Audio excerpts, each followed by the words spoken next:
الإنسان وعلمه البيان والصلاة والسلام على رسوله سيد الإنس والجان وعلى آله وأصحابه ذوي الخير والإحسان أما بعد فأعوذ بالله من الشيطان الرجيم بسم الله الرحمن الرحيم النبي أولى بالمؤمنين من أنفسهم وأزواجه أمهاتهم إلى آخر هذه الآية. صدق الله مولانا العظيم وبلغنا رسوله النبي الأمين المتين المختار الكريم ونحن على ذلك من الشاهدين والشاكرين والحمد لله رب العالمين. بارگاہ رسالت معاب صلی اللہ علیہ وسلم میں درود پاک کا ہدیہ پیش کریں. اللہم صلی علی سیدنا و مولانا محمد معدن الجود والکرم وآلہ واصحابہ الکرام ابنہ الکریم وبارک وسلم صلاة دائمتا سرمدا ابدا. منبر نور کے زیب صدارت حضرت العلام آل نبی اولاد علی سید شمس اللہ جان صاحب قبلہ دام اللہ اقبالہ نور اللہ وجہہ، اساتین ملت، علماء و مشائخ جو آج کے اس منبر پاک کی زینت ہیں، ان کا میں مشکور و ممنون ہوں کہ عزتوں سے مجھے نوازا، میری حیثیت سے زیادہ مجھے عطا کیا. اللہ تعالیٰ آپ کے حسن ظن کے مطابق مجھے بنائے. عزیزان گرامی وقار، شورائے اسلام بارگاہ مصطفیٰ میں خراج عقیدت کافی دیر سے پیش کر رہے تھے. نقیب اہل سنت مولانا کفیل صاحب جو کچھ بھی بیان کر رہے تھے، یقیناً یہ سب کا مجموعہ جاتا ہے تاجدار مدینہ کے قدموں تک. ہمارا یہ منبر، ہمارا یہ جمع ہونا، ہماری یہ محفلیں ہماری اپنی شان بڑھانے کے لیے نہیں ہے، بلکہ یہاں پر حضور کی بارگاہ میں گردنیں لٹانے کے لیے. اور اگر وہ جذبہ حاصل نہیں ہو سکا تو اس طرح کے 100 جلسے بھی بیکار ہیں. نبی پاک صلی اللہ تعالیٰ علیہ وسلم کے نام پر فدا ہونے کا جذبہ حاصل نہ ہو سکا تو کروڑوں جلسوں کا بھی کوئی حاصل نہیں ہے. میں آج قربانیوں کی بات کرتا ہوں. یقیناً آپ نے بڑی عزتوں سے مجھے دیکھا اور بہت اچھا استقبال کیا، صرف اس بات پر کہ نبی پاک صلی اللہ تعالیٰ علیہ وسلم کی عزت پر بات آتی ہے تو یہ فقیر کھڑا ہو کر گستاخان رسول کو جواب دیتا ہے یا ان کو ان کی حیثیت اور اوقات بتانے کی کوشش کرتا ہے. یہی ہماری امیج آپ کے سامنے ہے. اور جو عزت مجھے ہے وہ اس بات پر نہیں ہے کہ میں کسی بڑے باپ کا بیٹا ہوں یا حکومت وقت کا کارندہ ہوں. جو بھی عزت میرے پاس آج ہے وہ صرف اتنی ہے، یہ ناز یہ انداز ہمارے نہیں ہوتے. سبحان اللہ. یہ ناز یہ انداز ہمارے نہیں ہوتے، جھولی میں اگر ٹکڑے تمہارے نہیں ہوتے، جب تک کہ مدینے سے اشارے نہیں ہوتے، روشن میری قسمت کے ستارے نہیں ہوتے. بس بات اتنی سی ہے. عزت جو کچھ بھی ہے ہمارے پاس وہ صرف اتنی سی ہے، جب تک بکے نہ تھے تو کوئی پوچھتا نہ تھا. یا رسول اللہ تم نے خرید کر ہمیں انمول کر دیا. اب حضور پاک صلی اللہ تعالیٰ علیہ وسلم کے گستاخوں کے لیے کھڑا ہونا میرے عزیزو یہ صرف کام سلمان کا نہیں بلکہ ہر مسلمان کا ہے. مسلمان ہی وہ ہے جو نبی پاک صلی اللہ تعالیٰ علیہ وسلم سے کمال درجے کی محبت رکھتا اور ان کی شان میں ادنا توہین بھی برداشت نہ کرتا ہو. ساری دنیا ایک طرف، میرے نبی کی عزت ایک طرف. اسی لیے اقبال نے کہا آبرو ماں زنام مصطفیٰ. اقبال کہتا ہے کہ اے لوگو ہم سب کی جو عزت ہے یہ نام مصطفیٰ سے ہے. اگر وہ نام سلامت ہے تو سب کی عزت سلامت ہے، اور اگر اس نام پر حملہ ہوا تو تمہاری کسی کی عزت باقی نہیں. سب کی عزت جانے والی ہے. اگر تم یہ سمجھتے ہو کہ یہ سارا کام صرف علماء کا ہے یا چند مبلغین کا ہے یا کوئی سٹیج ہلانے والے کا کام ہے تو خام خیالی میں ہو. تم اگر اپنا وجود اور اپنی بقا چاہتے ہو تو نبی کی بات کرو. اگر اپنا مستقبل چاہتے ہو کہ میری اولاد میری نسل دائرہ اسلام میں رہے تو آج نبی پاک کی بات کرو. آج سے 100 سال پہلے بریلی کا امام پکار کر کہہ رہا تھا آج لے ان کی پناہ، آج مدد مانگ ان سے. یہ صرف وہابیوں کے لیے نہیں ہے، یہ سنیوں کے لیے بھی ہے. آج لے ان کی پناہ، آج مدد مانگ ان سے. پھر نہ مانیں گے قیامت میں اگر مان گئے. وہاں تو عزت حضور کی ہی ہوگی اور وہاں دیکھ کر کے تو ہر کوئی ماننے کو تیار ہوگا. فرعون، قارون، حامان بھی مان جائیں گے. وقت کا ابو جہل، وقت کا ابو لہب بھی مان جائے گا کہ اللہ کے رسول کی شان کیا ہے.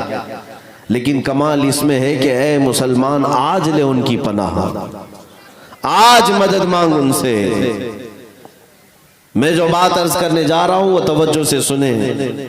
حضور پاک صلی اللہ تعالیٰ علیہ وسلم کی شان میں بھونکنے والے کتے یہاں روز پیدا ہونے لگ گئے ہیں اور ہندوستان کے ماحول کو زہریلا کرنا شروع کر دیا. یہ چند سالوں سے ہونے لگا. یہ صرف تمہارے ایمان کے بخار کا ٹیمپریچر ناپنے کی کوششیں ہیں اور 25 کروڑ مسلمان کیا کرتے ہیں یہ دیکھا جائے گا. اپنے نبی پاک کی عزت اور ان کی حرمت پر ان کا ریئیکشن کیا ہوگا یہ دیکھا جائے گا. اور آپ دیکھ رہے ہیں پورے مشرق سے مغرب، شمال سے جنوب، ہندوستان کی سرزمین آج اگر کسی کو ٹارگٹ بناتی ہے تو یہی صرف اسلام، قرآن، خدا کی ذات، قوانین اسلام، حضور کی ذات. یہ کھیل اور تماشا جو روز بن گیا ہے. میاں مسلمان آج کے تو نہیں ہندوستان میں، ہماری تاریخ یہاں 1300 سال پرانی ہے، 1400 سال پرانی تاریخ ہے ہماری بھی. لیکن یہ آج اس قدر زہریلا ماحول کیوں بنتا چلا جا رہا ہے؟ اس کی وجہ یہی ہے ان کے جو ہم غلام تھے خلق کے پیشوا رہے، ان سے پھرے جہاں پھرا، پھر آئی کمی وقار میں.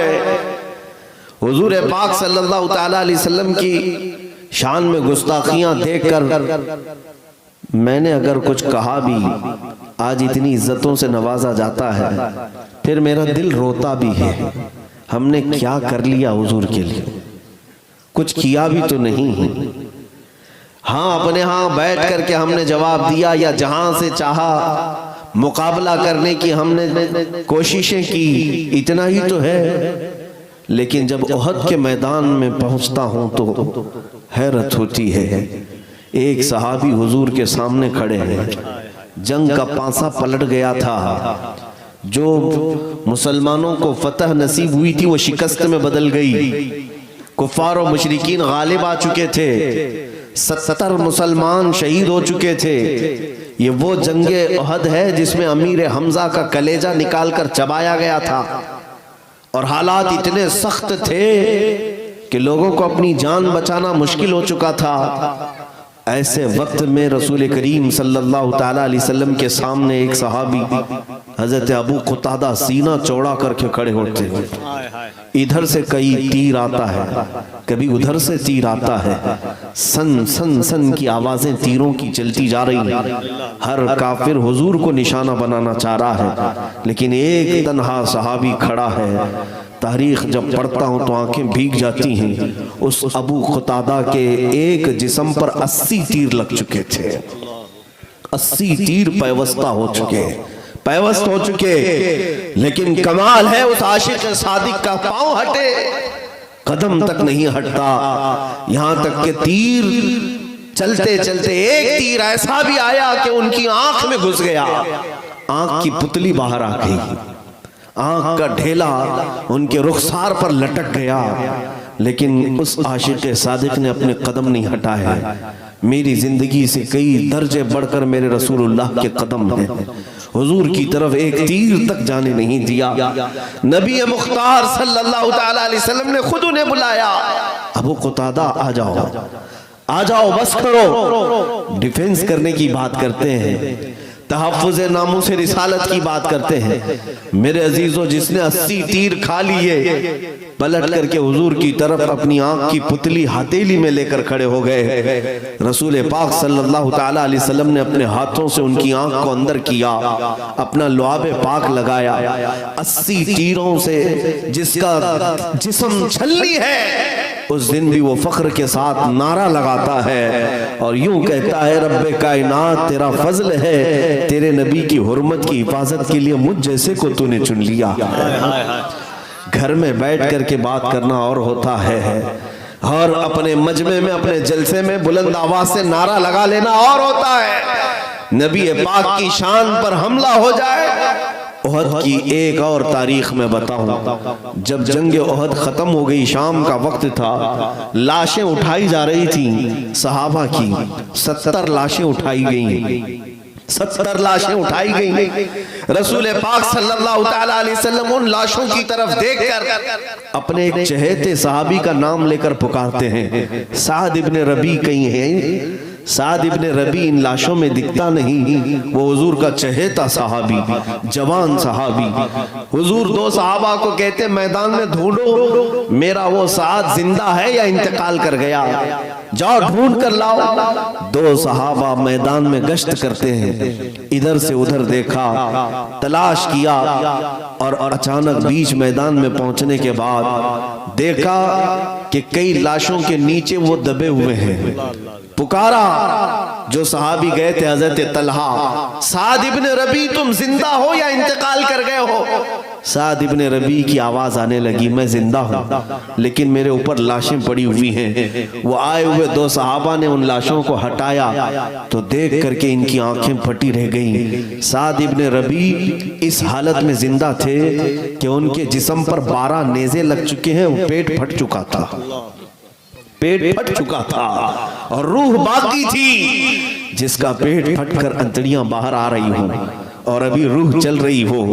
وہ 2 صحابہ آئے سعد کو اٹھانے کے لیے تو اٹھ نہیں سکے، کہا کیسے آنا ہوا؟ آنے والے دونوں صحابہ نے کہا، سعد تجھے اللہ کے رسول نے یاد کیا، میرے آقا تجھے پوچھ رہے تھے۔ سعد ابن ربی اتنا سنتے ہی اسی میدان میں خون میں لت پت حالت میں کہتے ہیں، اے میرے دوستو جاؤ میرے نبی کو میرا سلام کہہ دینا، شاید میں حضور تک چل کر نہیں آ سکوں گا، میری سانسیں اتنی باقی نہیں ہے، میں ان قریب اب ہمیشہ کے لیے چپ ہونے والا ہوں، جاؤ میرے رسول کو سلام کہہ دینا۔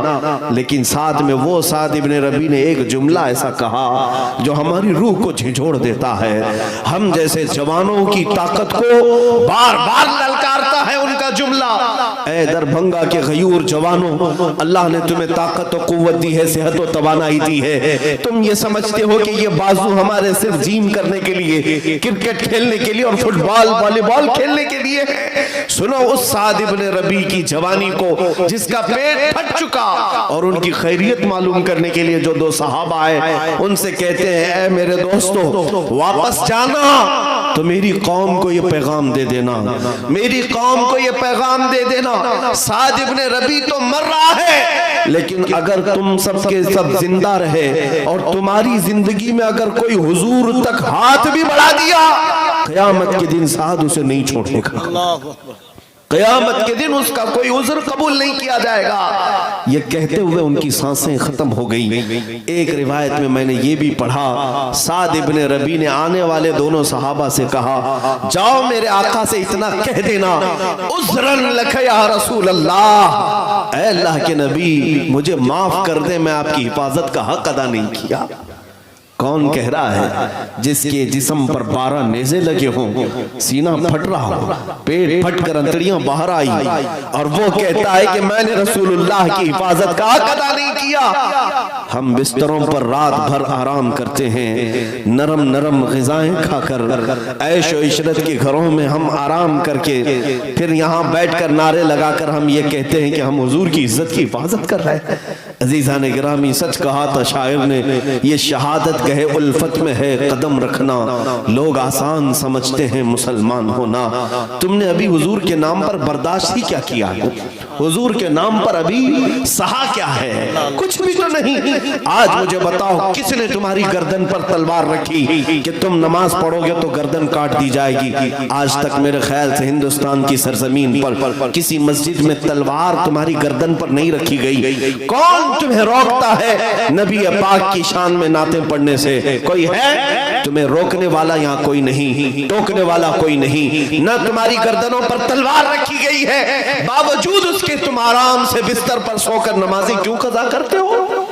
حضور کے نام پر کوئی آج تک تمہیں روکنے والا نہیں کہ تم محمد محمد صبح شام پکارتے رہو۔ مجال ہے یہاں کسی کی کہ تمہاری زبان کھینچے؟ باوجود اس کے تمہاری زبان آج گندے گانوں کی اور گندے نغموں کی دلدادہ ہو چکی ہے، اور تمہاری زبانوں پر عشق رسالت معاب کے نغمے نہیں آتے، حضور کی نعتیں نہیں آتی۔ کچھ تو ہمیں بدلنے کی ضرورت ہے۔ اے میرے عزیزوں، آج جو لوگ یہ واویلا مچا رہے ہیں کہ ہمارا ماحول خراب ہو گیا، کیوں نہ خراب ہوگا؟ اسلام کو تم نے اپنے گھروں میں اجنبی کر دیا ہے، نبی پاک کی سنتوں سے تم خود ناآشنا ہونے لگ گئے۔ ہمارے معاشرے میں اب مجھے بتاؤ، ابھی اگر میں ایک نعرہ لگاؤں حضور کے نام پر گردن کون فدا کرے گا؟ ہر ایک کے دو دو ہاتھ اٹھ جائیں گے، گردنیں اٹھ جائیں گی۔ میرے عزیزوں، جو حضور کے نام پر گردن قربان کر سکتا ہو، رسول پاک پر جان دینے کی بات کرتا ہو، وہ فجر میں اپنا بستر چھوڑنے کو تیار نہیں۔ اللہ کے گھر سے اسے بار بار بلایا جاتا ہے، وہ نماز کی طرف آنے کو تیار نہیں۔ کون سی جان دو گے؟ کون سی جان دو گے؟ میرے عزیزوں، اسلام کو ہم نے آج اپنے گھروں میں اجنبی کر دیا۔ میں دو چند دن پہلے کی بات ہے، رات بھر پڑھتا رہا اور آنکھیں ڈبڈباتی رہیں۔ تاریخ پڑھنے کے بعد میں نوجوانوں کو گزارش کروں گا، انٹرنیٹ تمہارے ہاتھ میں ہے، موبائل تمہارے ہاتھ میں ہے، صرف گیم کھیلنے کے لیے نہیں ہے، صرف گندی تصویریں سرچ کرنے کے لیے یا دن بھر فیس بک واٹس ایپ انسٹا پہ چیٹنگ کرنے کے لیے نہیں ہے۔ تھوڑا تاریخ اسلام کا مطالعہ بھی کر لو، تمہارے جیالے تمہارے اسلاف کے کردار کا مطالعہ بھی کر لو، تم کس کے وارث ہو یہ بھی ذرا پڑھ لیا کرو، تم کس کے وارثین میں شمار کیے جاتے ہو یہ بھی ذرا مطالعہ کر لو۔ مجھے حیرت ہوئی جب پڑھ رہا تھا، یہ وہ اسلام ہے جو ایک ریگستان کی سرزمین سے نکلا، دیکھتے دیکھتے پوری دنیا میں چھا گیا۔ وہ مدینے کے چھپر کے گھروں سے نکلا تھا، کھانے پینے کی قلت ایسی کہ ایک کھجور پر 4 صحابہ پورا دن گزار لیتے تھے۔ جب خندق کھودنے کی بات آتی، پیٹ پر پتھر باندھ کر 2 دن تک بھوکے رہ جاتے۔ لیکن ان فاقہ کشوں کو دیکھو تو ذرا، پیروں میں چپل نہیں، پہننے کے لیے کپڑے پورے نہیں، لباس میں پیوند لگا ہے۔ مسجد میں جب آتے، مسجد نبوی میں سجدہ کر کے اٹھتے تھے، سب کی پیشانیاں کنکریوں سے چبھی ہوئی ہوتی۔ وہ ننگی زمین پر سجدہ کرنے والے دیوان گانے عشق محمد، لیکن جب بات کرتے تھے تو قیصر و کسریٰ کو پلٹنے کی بات کرتے تھے۔ روم کے تخت کو پلٹ دیا، کسریٰ کے غرور کو، اس کے گھمنڈ کو مٹی میں ملا دیا، خاک میں ملا دیا۔ ارے جس طرف گئے سیل رواں بہتا چلا گیا۔ ہم تاریخ پڑھ رہے تھے، آخر کیا چیز تھی ان کے پاس جو یہ کہتے تھے دشت تو دشت ہے، دریا بھی نہ چھوڑے ہم نے، بحر ظلمات میں دوڑا دیے گھوڑے ہم نے۔ انہیں نہ کوئی سمندر روک پا رہا تھا، نہ کوئی آندھی روک پا رہی تھی، نہ کوئی جنگل روک پا رہا تھا، نہ کوئی درندہ روک پا رہا تھا۔ آخر کون سی وہ طاقت تھی؟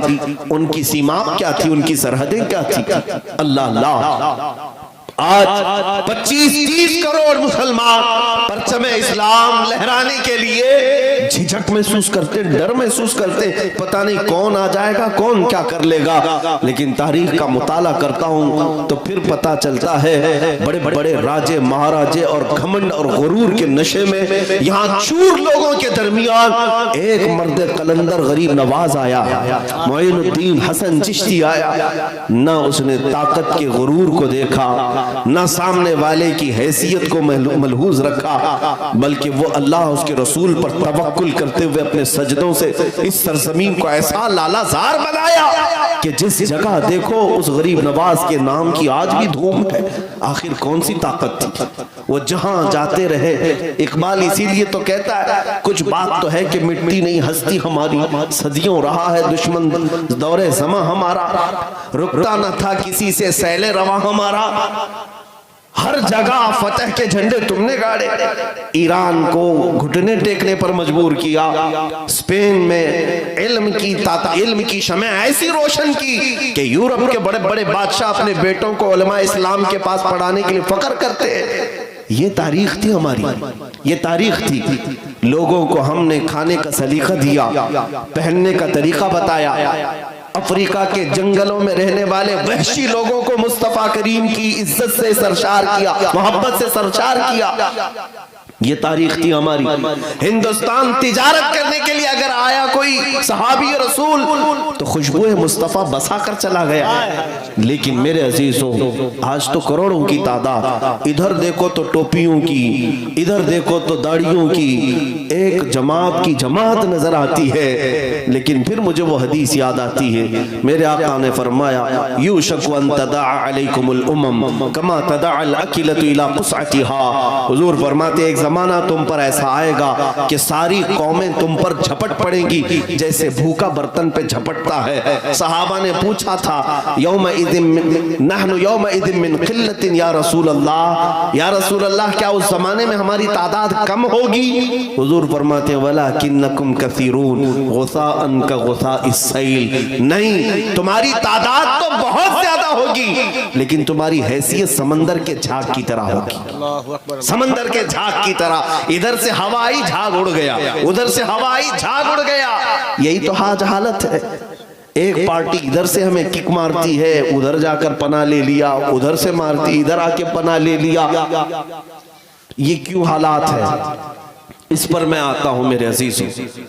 مجھے اقبال کے وہ ترانے یاد آتے ہیں جس میں اس نے کہا تھا ٹل نہ سکتے تھے جنگ میں اگر اڑ جاتے تھے، پاؤں شیروں کے بھی میدان سے اکھڑ جاتے تھے، تجھ سے سرکش ہوا کوئی تو بگڑ جاتے تھے، ارے تیغ کیا چیز ہم توپ سے بھی لڑ جاتے تھے۔ آ گیا عین لڑائی میں گر وقت نماز، قبلہ روحوں کی زمین بوس ہوئی قوم حجاز، ایک ہی صف میں کھڑے ہو گئے محمود و ایاز، نہ کوئی بندہ رہا نہ کوئی بندہ نواز، پوری دنیا کو سلیقہ دینے والی یہ قوم، پوری دنیا کو طاقت دینے والی یہ قوم، پوری دنیا کو شمع علم سے روشن کرنے والی یہ قوم، پوری دنیا کو حکومت کے آداب سکھانے والی یہ قوم، پوری دنیا کو لا اور قانون دینے والی یہ قوم، پوری دنیا کو اٹھنے بیٹھنے چلنے پھرنے حتیٰ کہ استنجا کا سلیقہ دینے والی یہ قوم۔ لیکن اس قوم کا آج حال یہ ہے کہ آج لوگوں کے ٹھوکروں پر پڑی ہوئی ہے۔ آج ہماری حیثیتوں کو بتانے کی ضرورت نہیں، میں احساس کمتری میں لے جانا نہیں چاہتا، لیکن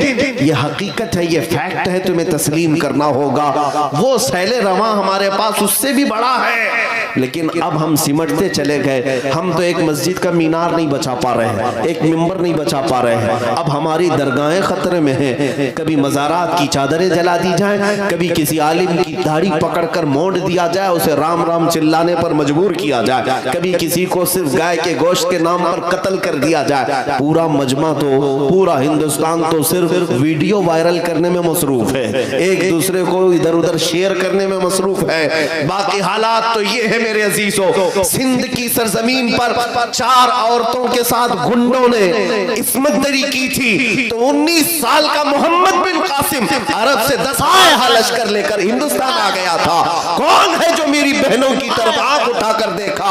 اور محمد بن قاسم جب 19 سال کی عمر میں ہندوستان آیا تھا، راجہ دابر سنگھ سے اس نے مقابلہ کیا۔ کس بات پر؟ صرف 4 عورتوں کی عزت کے ساتھ اس کے گنڈوں نے کھیلا تھا۔ محمد بن قاسم نے لڑائی ایسی کی تھی، نہ راجہ کا نام و نشان رہا، نہ